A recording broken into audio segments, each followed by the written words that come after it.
আপনি কি নিয়মিত ভিডিও দেন কিন্তু ভিউ আসে না, লাইক কম, কমেন্ট নাই, তবু আপনার চেষ্টা ছেড়ে দেননি? তাহলে এই ভিডিওটা আপনার জন্য। আপনি আমাদের মতো একজন আমি কিন্তু আপনাদের মতো একজন সাধারণ কন্টেন্ট ক্রিয়েটর। বড় সেটআপ নাই, বড় টিম নাই, আছে শুধু ধৈর্য আর বিশ্বাস। কারণ আমি জানি আজ না হোক কাল কন্টেন্ট কথা বলবেই, বাস্তব কথা। কন্টেন্ট ক্রিয়েশন কোনো ম্যাজিক না।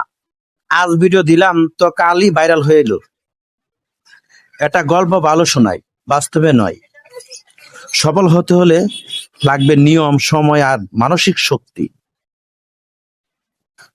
আপনার আজ 100 ভিউ, কালকে 10,000 ভিউর বীজ। এটা যারা আজ আসে তারাই একদিন আপনার ভিডিও শেয়ার করবে। তাই হার মানবেন না। প্রতিদিন কিছু না কিছু শিখুন, কপি করবেন না, নিজের ভাষায় বলুন। আর মনে রাখবেন, কনসিস্টেন্সি হলো আসল চাবিকাঠি।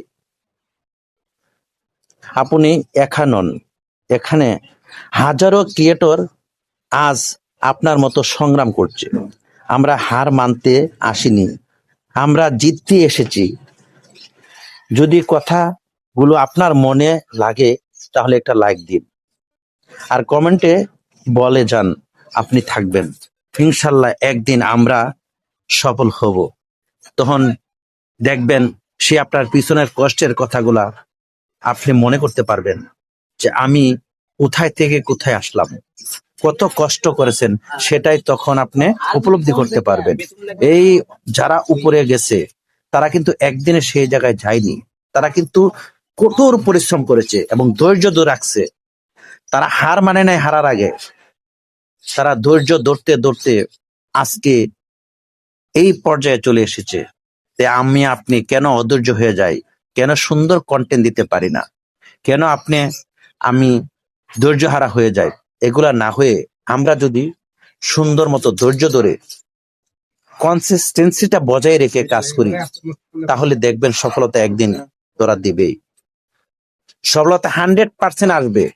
শুধু আপনি আপনার কাজটুকু করে যান, আপনার ধৈর্য শক্তিটাকে চালিয়ে যান, আপনি ভিডিও আপলোড করে যান। মনে রাখবেন, কন্টেন্টই হলো একটা ক্রিয়েটরের বিশাল সাফল্যের চাবিকাঠি। এই কথাটা ভুলবেন না। আপনাদের কাছে বলবো,